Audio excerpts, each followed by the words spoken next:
بسم اللہ الرحمن الرحیم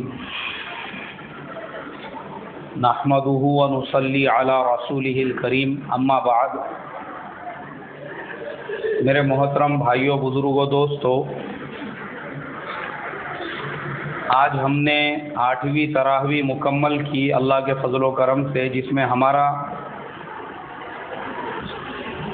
10واں پارہ مکمل ہوا اور 90 پارے کا آخری پاؤ ہوا۔ اس اعتبار سے ہمارا 100واں پارہ آج بھی مکمل ہوا۔ یہ جو دونوں پارے ہیں، اس میں دو صورتیں ہیں، ایک سورہ انفال ہے، سورہ توبہ ہے، جس میں اللہ تبارک و تعالی نے مسلمانوں کے مکی اور مدنی حالات کو بیان کیا ہے۔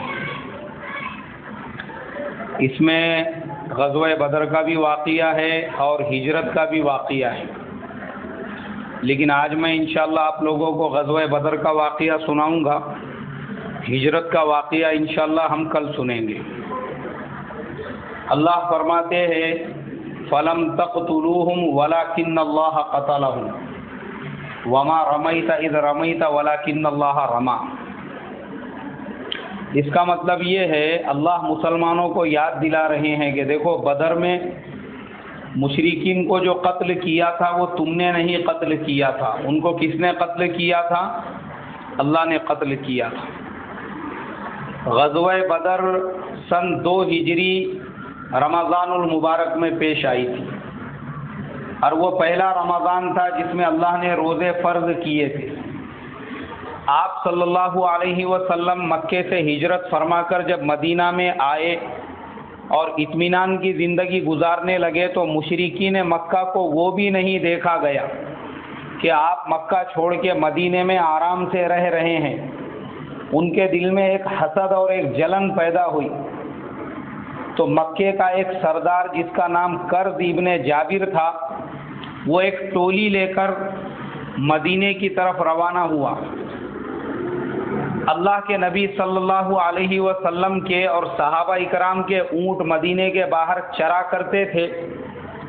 اس نے ان اونٹوں پر قبضہ کر لیا اور چرواہوں کو قتل کر دیا، اور 300 میل کا اس نے سفر کیا، یعنی مکے سے مدینے تک صرف مسلمانوں کو چیلنج کرنے کے لیے، اور ان اونٹوں کو لے کے وہاں سے بھاگ گیا۔ اس کا مطلب کیا تھا؟ اس کا مطلب اللہ کے نبی کو کھلا ہوا چیلنج تھا کہ اے محمد صلی اللہ علیہ وسلم، ہمارے اندر اتنا دم اور اتنی ڈیرنگ ہے، ہم تمہارے گھر میں آ کے حملہ کر سکتے ہیں، تمہارے جانوروں کو لے کر جا سکتے ہیں، مگر تم ہمارا بال بھی بیکا نہیں کر سکتے، تم ہمارا ٹس مس بھی ہم کو نہیں کر سکتے، ہمارا کچھ اکھاڑ نہیں سکتے، ہم جو چاہے وہ کر سکتے۔ یہ کھلا ہوا مسلمانوں کو چیلنج تھا۔ آپ صلی اللہ علیہ وسلم نے صحابہ سے مشورہ کیا، اگر ہماری طرف سے اس کا جواب نہیں دیا گیا تو مسلمانوں کا مدینے میں رہنا بھی مشکل ہو جائے گا۔ اس کے لیے پتہ یہ چلا کہ ابو سفیان ملک شام سے تجارت کا ایک قافلہ لے کر مکے کی طرف جا رہا ہے، سمندری راستے سے۔ اللہ کے نبی صلی اللہ علیہ وسلم کو جب پتہ چلا تو آپ صلی اللہ علیہ وسلم مسلمانوں کی ایک جماعت لے کر پہنچے اس کو گھیرنے کے لیے۔ اس سے پہلے کہ مسلمان وہاں پر پہنچتے، ابو سفیان اس جگہ سے جا چکا تھا، مگر جب اس کو یہ پتہ چلا کہ مسلمان یہاں پر آئے تھے، اس نے فوراً 2 آدمی مکے کی طرف روانہ کر دیے کہ ہماری مدد کے لیے کمک بھیجو۔ مکے میں جیسے ہی یہ 2 آدمی گئے، ابو جہل نے مکے کے تمام مشرکین کو جمع کیا، ان کو ورغلایا اور ان کو اکسایا کہ دیکھو، ہمارا جو قافلہ ملک شام کی طرف سے آ رہا تھا اس پر مسلمانوں نے حملہ کر دیا ہے۔ اگر اسی وقت میں مسلمانوں کو منہ توڑ جواب نہیں دیا گیا تو آگے چل کر یہ مسلمان ہمارے لیے بہت بڑا خطرہ بننے والے ہیں، اس لیے ایسا لشکر تیار کرو کہ مسلمانوں کو ہم جڑ سے ختم کر دے، یہ مسلمانوں کا قصہ ہمیشہ کے لیے ختم کر دے۔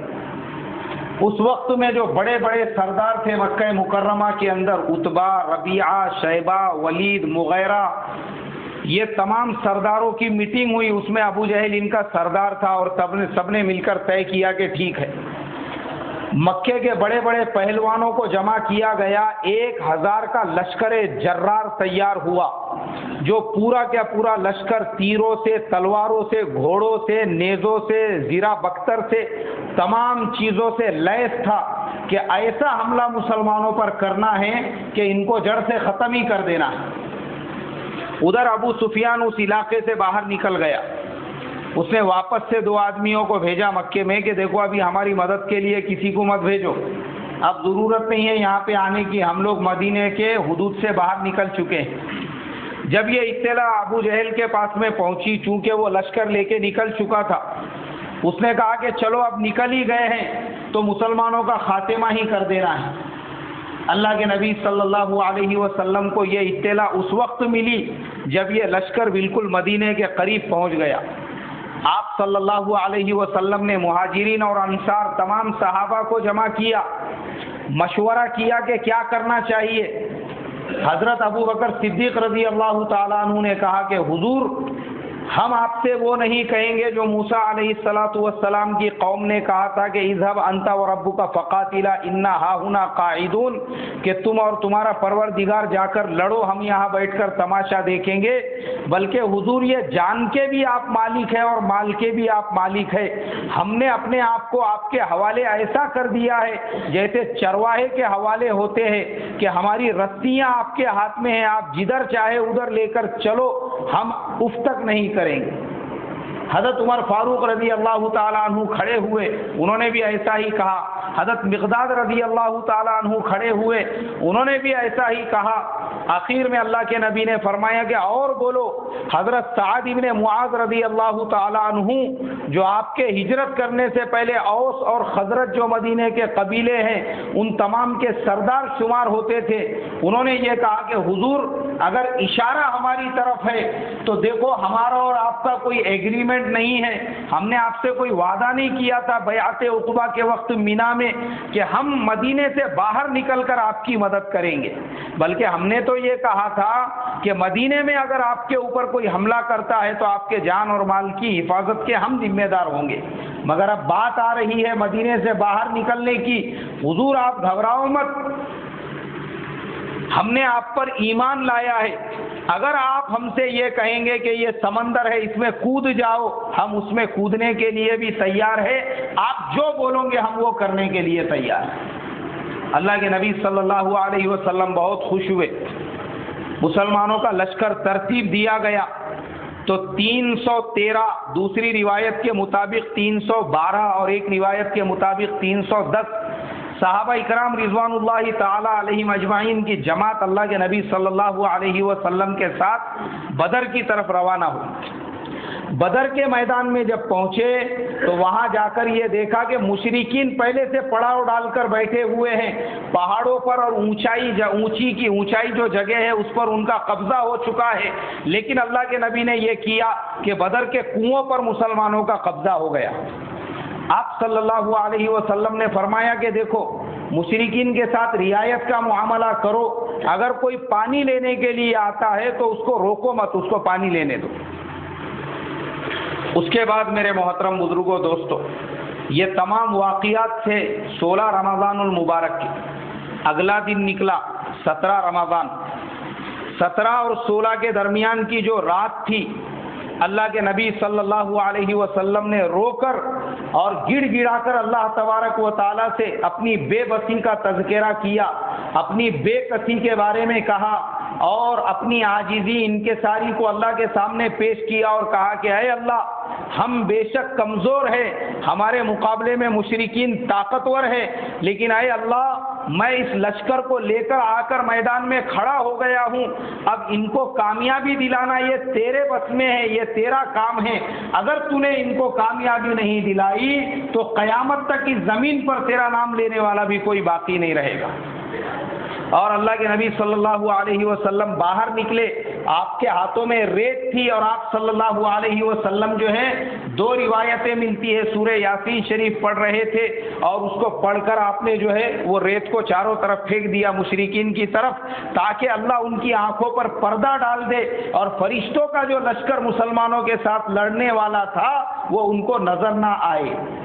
اللہ تعالیٰ نے وعدہ کیا حضور سے آپ گھبراؤ مت، اس لیے کہ دونوں طرف کے جو لشکر تھے ان کا بیلنس دیکھو. 17 رمضان کو جب دونوں ایک دوسرے کے سامنے کھڑے ہوئے تو ایک طرف مشرکین کا لشکر تھا جس میں 1000 ہٹے کٹے نوجوان اور پہلوان ٹائپ کے لوگ تھے، جن کے پاس زرہ بھی تھی، بختر بھی تھے، گھوڑے بھی تھے، تلواریں بھی تھی، تیر بھی تھے، سب کچھ تھا. اور دوسری طرف مسلمانوں کا جو لشکر تھا 313 کا، یہ 313 میں صرف 70 اونٹ تھے. ایک ایک اونٹ پر 2 اور 3 صحابہ سوار ہوتے تھے. 2 گھوڑے تھے. کتنے گھوڑے تھے؟ صرف 2 گھوڑے تھے. اور 70 تلواریں تھیں. 313 کے پاس تلواریں بھی نہیں تھی. جن کے پاس تلواریں نہیں تھی اللہ کے نبی صلی اللہ علیہ وسلم نے ان کو درختوں کی ٹہنیاں عطا کی. اب ہم اندازہ لگا سکتے ہیں، ایک طرف تلوار ہے اور دوسری طرف لکڑی کی ٹہنی ہے. لکڑی کی ٹہنی تلوار کا مقابلہ کر سکتی؟ نہیں کر سکتی. اب مبارزہ شروع ہوا. مبارزہ کسے کہتے ہیں؟ جنگ شروع ہونے سے پہلے جو مباہلہ ہے وہ شروع ہونے سے پہلے مبارزہ ہوا کرتا تھا کہ ایک ایک آدمی دونوں طرف کا نکلتا تھا. مشرکین کی طرف سے 3 لوگ نکلے. عتبہ نکلا، اس کا بیٹا ربیعہ نکلا اور شیبہ نکلا. یہ 3 آ کر کھڑے ہوئے میدان میں اور للکارنے لگے کہ آؤ مسلمانوں کی طرف سے. اب مسلمانوں کی طرف سے 3 انصار صحابہ آگے بڑھے. ان کے آگے بڑھتے ہی شیبہ نے کہا ہم تم کو نہیں پہچانتے، ان لوگوں کو بھیجو جو ہمارے خاندان ہمارے قبیلوں میں سے ہے، مہاجرین میں سے جو ہے ان کو بھیجو، مکے والوں میں سے. یہ سنتے ہی اللہ کے نبی صلی اللہ علیہ وسلم نے حضرت علی کرم اللہ وجہہ، حضرت امیر حمزہ رضی اللہ تعالیٰ عنہ اور ایک اور صحابی تھے، ان تینوں کو اشارہ کیا. وہ تینوں ان کے مقابلے میں کھڑے ہو گئے. اپنے گھر والوں کو پہلے پیش کیا. کس کو پہلے پیش کیا بھائی؟ ہاں، اپنے گھر والوں کو. یہ ہے ہمارے حضور کی زندگی. جب بھی قربانی دینے کا وقت آیا، ایک تو ہمارے حضور خود آگے بڑھے یا پھر حضور نے کس کو پیش کیا؟ اپنے گھر والوں کو، اپنے خاندان والوں کو پہلے پیش کیا دین کے واسطے قربانی دینے کے لیے. اب جب یہ تینوں کھڑے ہوئے تو حضرت امیر حمزہ رضی اللہ تعالیٰ عنہ تو وہ تھے جن کے بارے میں مورخین نے لکھا ہوا ہے اگر وہ گائے کے چمڑے پہ کھڑے ہو جائے اور بڑے بڑے پہلوان اس چمڑے کو کھینچے تو چمڑے کے ٹکڑے ہو جاتے تھے، مگر حضرت امیر حمزہ رضی اللہ تعالیٰ عنہ اپنی جگہ سے ٹس سے مس نہیں ہوتے تھے. بڑے پہلوانوں میں ان کا شمار ہوتا تھا. اور حضرت علی کرم اللہ وجہہ تو وہ تھے جن کو اسد اللہ یعنی اللہ کا شیر کہا جاتا ہے. حیدر کرار کھڑے ہو گئے ان کے مقابلے میں. اب وہ تینوں جو تھے تینوں ایک دوسرے کی طرف بڑھے. حضرت امیر حمزہ رضی اللہ تعالیٰ عنہ نے اتنی طاقت سے حملہ کیا کہ شیبہ کے سر اور اس کے تن کو جدا کر دیا. حضرت علی کرم اللہ وجہہ نے بھی ایسا حملہ کیا کہ عتبہ کے سر اور اس کے تن کو جدا کر دیا. لیکن وہ جو تیسرے صحابی تھے وہ شہید ہو گئے ربیعہ کے حملے میں. حضرت علی کرم اللہ وجہہ نے جب دیکھا کہ وہ گر رہے ہیں تو یہ فوراً دوڑتے ہوئے گئے اور انہوں نے ایسا وار کیا کہ اس کا بھی کام تمام کر دیا. اب اس کے بعد مقابلہ شروع ہو گیا دونوں میں. مقابلہ ہونے سے پہلے ابو جہل سے کسی نے کہا کہ بولے یہ جو کمزور مسلمان ہیں، ارے ان سے تم مقابلہ کر کے اگر جیت بھی جاؤ گے تو تمہاری جیت کون سی جیت کہلائیں گی. ابو جہل نے گھمنڈ اور اکڑ میں یہ کہا چلو اب اتنے دور آ ہی گئے ہیں تو ان کو سر سگٹ ختم ہی کر دیتے ہیں، ان کا کام تمام ہی کر دیتے ہیں. مگر ان لوگوں کو یہ پتہ ہی نہیں تھا کہ مسلمانوں کے ساتھ کس کی مدد ہے بھائی؟ اللہ کی مدد. آسمان سے فرشتوں کا وعدہ ہو چکا ہے رات میں، اللہ کے نبی سے اللہ نے کر دیا ہے. اب مقابلہ شروع ہوا. دونوں طرف کے لوگ ایک دوسرے سے لڑنے لگے. حضرت عبد الرحمن ابن عوف رضی اللہ تعالیٰ عنہ فرماتے ہیں کہ میں بدر کے میدان میں کھڑا ہوا تھا، میرے آزو بازو 2 بچے آئے جن کی عمریں 12-14 سال کی ہوں گی. ایک کا نام تھا حضرت معاذ رضی اللہ تعالیٰ عنہ اور دوسروں کا نام تھا حضرت معوذ رضی اللہ تعالیٰ عنہ. ایک معاذ ابن عفرا تھے اور دوسرے معوذ تھے. یہ دونوں آئے حضرت عبد الرحمن ابن عوف رضی اللہ تعالیٰ عنہ کے پاس، اور یہ دونوں بھی جو ہے انصار کی اولاد تھے. یہ کبھی مدینہ مکہ نہیں گئے تھے مدینے سے، بلکہ مدینے کے رہنے والے تھے، اس لیے مشرکین مکہ کو پہچانتے بھی نہیں تھے. چونکہ حضرت عبد الرحمن ابن عوف مکے کے تھے، یہ دونوں ان کے پاس آئے اور کہنے لگے کہ چچا جان، کیا آپ ابو جہل کو پہچانتے ہو؟ تو حضرت عبد الرحمن ابن عوف رضی اللہ تعالیٰ عنہ نے کہا کہ ہاں بھائی میں تو پہچانتا ہوں، لیکن تم دونوں چھوٹے چھوٹے بچے ہیں، تم کو ابو جہل سے کیا کام؟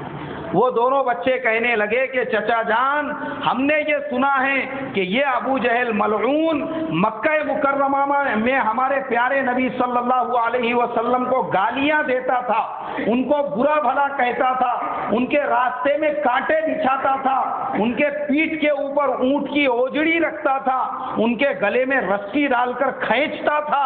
آج ہم دونوں نے یہ ارادہ کیا ہوا ہے کہ ہم ابو جہل کا کام تمام کر کے ہی رہیں گے. حضرت عبد الرحمن ابن عوف نے کہا کہ پیارے بچوں، ابو جہل کوئی تمہارے جیسا بچہ نہیں ہے، وہ عرب کا بہت مشہور پہلوان ہے، ہٹا کٹا آدمی ہے، تم دونوں اس کا کیسا مقابلہ کرو گے؟ ان دونوں نے کہا کہ بس آپ بتا دو. حضرت عبد الرحمن ابن عوف رضی اللہ تعالیٰ عنہ نے کہا ٹھیک ہے، دیکھو وہ لشکر کے سب سے پیچھے ایک آدمی جو بیٹھا ہوا ہے، دو حبشی باندیاں جس کو پنکھا کر رہی ہے، وہی ابو جہل ہے. یہ دونوں بھائی دوڑتے ہوئے ابو جہل کے پاس پہنچے. ابو جہل گھوڑے کے اوپر تھا، دو باندیاں اس کو ہوا کر رہی تھی. ان دونوں بھائیوں میں سے ایک بھائی نے گھوڑے کے پیر پر اور دوسرے نے ابو جہل، یہ دونوں بھائی نہیں تھے، حضرت معاذ اور حضرت معوذ رضی اللہ تعالیٰ، انہوں نے جا کر جو ہے ایک نے ابو جہل کے گھوڑے کے پیر کے اوپر حملہ کیا اور دوسرے نے جو ہے ابو جہل کی ٹانگ پر حملہ کیا. جب دونوں نے اس کے اوپر حملہ کیا تو ابو جہل اپنے گھوڑے کے اوپر سے گرا اور گرتے گرتے اس نے حضرت معاذ کے ہاتھ پر حملہ کر دیا، جس کی وجہ سے ان کا ہاتھ چمڑے کے اوپر لٹکنے لگا. اب جب ابو جہل زمین پر گر گیا، ان دونوں میں جتنی طاقت تھی، یہ دونوں نے جو ہے تلواروں سے اس کے اوپر حملہ کرنا شروع کر دیا اور اس کو ٹھنڈا کر دیا. وہ ابو جہل جو یہ قسم کھا کر آیا تھا کہ مسلمانوں کو جڑ سے ختم کر دے گا، اللہ تبارک و تعالیٰ نے کس کے ذریعے سے اس کا خاتمہ فرمایا بھائی؟ دو چھوٹے چھوٹے بچے، یہ دونوں انصار کے بچے تھے، یہ بھائی بھائی نہیں تھے لیکن ان کے نام ایک دوسرے سے ملتے جلتے ہیں. ایک کا نام تھا حضرت معاذ رضی اللہ تعالیٰ عنہ اور دوسروں کا نام تھا حضرت معوذ رضی اللہ تعالیٰ عنہ. اور دونوں نے ابو جہل کو گرا کر ٹھنڈا کر دیا. اسے کہتے ہیں ایمانی جوش. آج ہمارے نوجوان بھی حضور سے محبت کا دعویٰ کرتے ہیں، لیکن ان کے نہ چہرے سے لگتا ہے کہ یہ حضور کے ماننے والے ہیں، نہ ان کی زندگیوں کو دیکھ کر لگتا ہے یہ حضور کے عاشق ہے، نہ ان کی سیرت کو دیکھ کر لگتا ہے، نہ صورت کو دیکھ کر لگتا ہے. ارے حقیقی عاشق وہ تھے کہ حضور کی شان میں گستاخی بھی گوارا نہیں کی اور ابو جہل کو زمین پہ گرا کر کیا کر دیا بھائی؟ ٹھنڈا کر دیا. اس کے بعد شام تک جو ہے پورا معاملہ نمٹ گیا. اللہ کے نبی صلی اللہ علیہ وسلم نے حضرت عبداللہ ابن مسعود رضی اللہ تعالیٰ عنہ کو ذمہ داری دی کہ جاؤ لشکر میں جا کر دیکھو کہ مسلمان کتنے شہید ہوئے ہیں اور کفار اور مشرکین کتنے شہید ہوئے. علماء فرماتے ہیں کہ 12 مسلمان شہید ہوئے. کتنے مسلمان شہید ہوئے؟ 12، جس میں سے 7 مہاجرین تھے اور جس میں سے 7 انصار تھے اور 5 مہاجرین تھے. اور مشرکین کے بڑے بڑے 70 سردار مارے گئے. کتنے سردار مارے گئے؟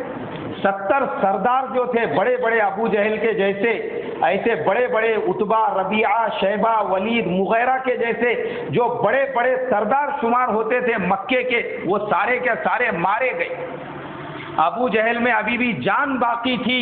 حضرت عبداللہ ابن مسعود رضی اللہ تعالیٰ عنہ لشکر میں جب تحقیق کرنے کے لیے نکلے کہ کتنے مسلمان اور کتنے مشرکین مرے ہوئے ہیں اور کتنے مسلمان شہید ہوئے ہیں، تو آپ کو ایک جگہ سے کراہنے کی آواز آئی. جہاں سے یہ آواز آئی وہاں پر گئے تو دیکھا کہ ابو جہل پڑا ہوا ہے لیکن ابھی مرا نہیں ہے. اس نے پوچھا حضرت عبداللہ ابن مسعود سے، کیا ابن مسعود جنگ کا کیا معاملہ ہوا؟ حضرت عبداللہ ابن مسعود رضی اللہ تعالیٰ عنہ نے فرمایا اے ملعون، اللہ نے مسلمانوں کو کامیابی عطا کی۔ کس کو کامیابی عطا کی؟ مسلمانوں کو۔ کفار اور مشرکین خاک آلود ہو گئے۔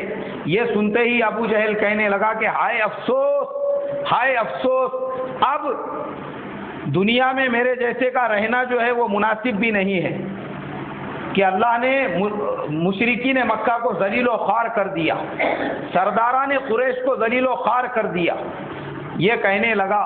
اور اس کے بعد حضرت عبداللہ ابن مسعود نے تلوار نکالی اس کی گردن اڑانے کے لیے، تو حضرت عبداللہ ابن مسعود سے کہنے لگا کہ دیکھو میری گردن جب تم کاٹ ہی رہے ہو تو ذرا جڑ سے کاٹنا، تاکہ مرنے والوں کی لاشوں میں بھی جو ہے میری لاش اور میرا سر سب سے اونچا نظر آئے، دیکھنے والوں کو لگے کہ یہ سردار کا سر ہے۔ کس کا سر ہے بھائی؟ ہاں، یعنی دنیا سے جا رہا ہے، مرنے کا وقت ہے، لیکن بڑے پن کی جو قوم ہے وہ قوم ابھی بھی اس کی نکلی نہیں ہے، وہ قوم ابھی بھی کٹی نہیں، وہ بڑے پن کی قوم ابھی باقی ہی ہے۔ یہ بہت ہی خطرناک اور ڈینجر چیز ہے۔ جس انسان کو بھی یہ جو بڑے پن کی قوم آ جاتی ہے میرے محترم بزرگوں، اللہ تبارک و تعالی ایسے انسان سے ناراض ہو جاتے ہیں، اور پھر اللہ تبارک و تعالیٰ کو سب سے زیادہ جو ناپسندیدہ جو چیز ہے وہ یہی ہے کہ کسی کے اندر بڑے پن کی قوم آ جائے۔ کائی کی قوم آ جائے؟ ہاں، بڑے پن کی۔ اللہ کو بڑے پن والے سے بہت نفرت ہے۔ اور بڑا پن کائے سے آتا ہے؟ یہ دولت کی گرمی سے آتا ہے، یہ علم کی گرمی سے آتا ہے، یہ رتبے کی گرمی سے آتا ہے، یہ سرداری کی گرمی سے آتا ہے، یہ لیڈرشپ کی گرمی سے آتا ہے، یہ پوسٹ اور پد کی گرمی سے آتا ہے۔ اس کی وجہ سے یہ بڑا پن آتا ہے، اور جس کے اندر یہ آتا ہے پھر وہ آدمی جو ہے اللہ تبارک و تعالیٰ کے نزدیک ذلیل و خوار ہو جاتا ہے۔ اس کے لیے ہمیشہ آدمی نے نماز میں دعا کرنا چاہیے کہ اے اللہ میرے اندر عاجزی انکساری پیدا فرما، گھمنڈ اور بڑے پن سے میری کیا فرما بھائی؟ حفاظت فرما۔ ہمارے حضور کی زندگی دیکھو کیسی سیدھی سادی زندگی تھی۔ آپ صلی اللہ علیہ وسلم اسی لیے سیدھے سادے رہتے تھے، کسی کے بھی ساتھ میں اٹھتے بیٹھتے تھے تاکہ آپ کی سادگی جو ہے اس سے نمایاں ہو۔ لیکن ابو جہل کے جیسے لوگ آج بھی ہمارے تمہارے درمیان میں موجود ہیں۔ تو وہ ابو جہل کہنے لگا کہ جڑ سے میری گردن کاٹنا، تاکہ لاشوں میں میری لاش بھی سب سے اونچی نظر آئے، دیکھنے والوں کو لگے کہ یہ سردار کا سر ہے۔ اس کے لیے میرے بھائیوں، بزرگوں، دوستوں، اللہ تبارک و تعالی نے مسلمانوں کو ایسی کامیابی بدر کے اندر عطا فرمائی، اور سینکڑوں جو مشرکین کے سردار تھے وہ مسلمانوں کے قیدی بن کر مدینہ منورہ میں آ گئے۔ اللہ نے مسلمانوں کو کامیابی دے دی، اور مکے کے اندر مشرکین کے ہر گھر میں رونا دھونا، گریا زاری اور چلا پکار شروع ہو گیا۔ اللہ نے ایسی مسلمانوں کو کامیابی دی، اور ابھی جو میں نے آیت پڑھی اس میں اللہ نے مسلمانوں کو یہی یاد دلایا کہ فَلَمْ تَقْتُلُوهُمْ وَلَكِنَّ اللَّهَ قَتَلَهُمْ، ان کو تم نے نہیں قتل کیا تھا، ان کو کس نے قتل کیا تھا؟ اللہ نے قتل کیا تھا،